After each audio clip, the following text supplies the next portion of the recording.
Legend says that a crystal skull was stolen from a mythical lost city in the Amazon, supposedly built out of solid gold, guarded by the living dead.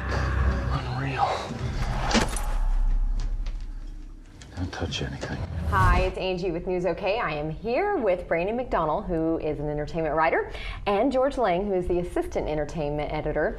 And we're talking about the highly anticipated Indiana Jones and the Kingdom of the Crystal Skull. Right. So excited. This is opening weekend. Tell us, George, a little bit about the movie.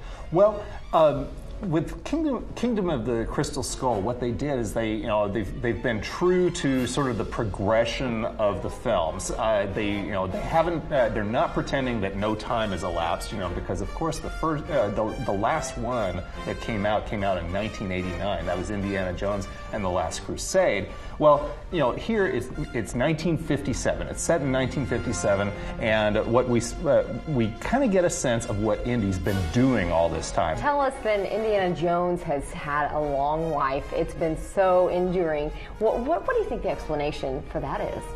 Well, it's interesting because I think it's a great character, first of all. I think that Indiana Jones is one of those heroic characters that we kind of relate to because he's not a superhero. Mm-hmm. He's a guy who is pretty fallible, mm-hmm. and he stumbles into these situations and gets in and over his head very quickly.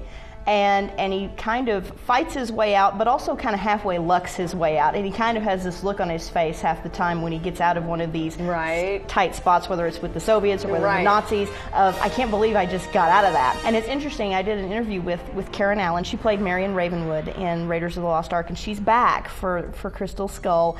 And I actually asked her that same question, and we have a little bit of an audio clip of what she had to say. Wonderful. Let's listen to it.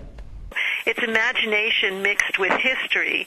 And I think, all of the films have had that going for them, and they usually, at the center, is this really interesting thing, like the Ark of the Covenant or the Holy Grail, or in this case, the skulls, the crystal skulls.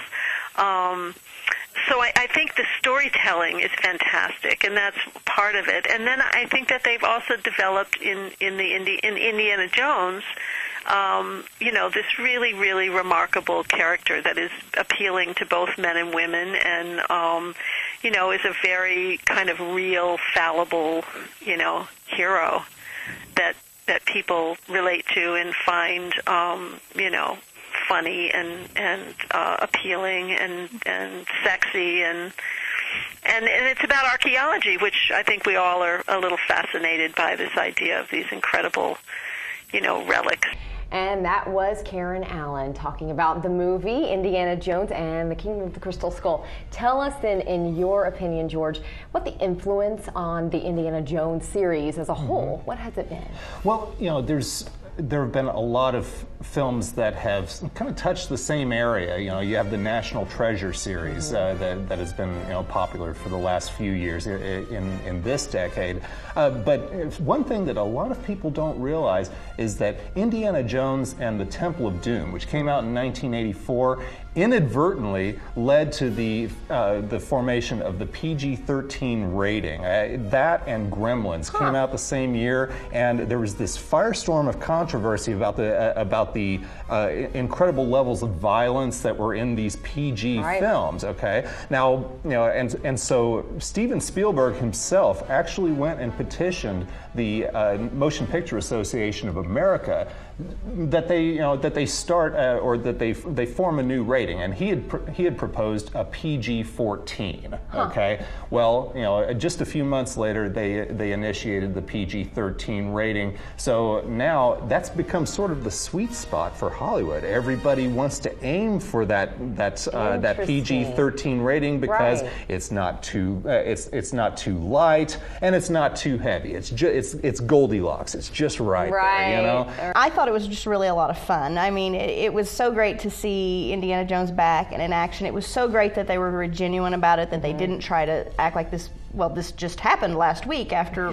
that Last Crusade thing that we did. That the time had been taken into account. I loved Marion Ravenwood returning. When I was a little girl, my heroes were basically Princess Leia, and Marion Ravenwood, Oh, wow. because those were the two girls I who love really it. got to go in there and really get in there. That's true. And so I loved having her back. I thought Shia LaBeouf fit just perfectly as Mutt Williams just slid right into the series. Nice. There were a couple of moments that were maybe a little outlandish, a little over the top, even for Indiana Jones. But for the most part, I just thought it was a really fun time at the movies. Yeah, I do think it's interesting that The Last Crusade wasn't The Last Crusade, indeed, Right. after all. That's right. Okay, so what about yours? You know, this series means a lot to me. I remember the days that I went to see Raiders of the Lost Ark, Temple of Doom, and Last Crusade. It was an important part of my coming of age. A lot of my life revolved around movies, so I was really excited to see this, and by and large, I was not disappointed. I mean, there are some things that, in my view, don't work, okay? And I think that's common to the second and the third ones, okay? There's things that you go back and you go, it doesn't quite fit. Now, in this, but because the energy is so strong, because the action is almost never ending, there's great characterizations. Like Brandy said, it's wonderful to see Karen Allen back.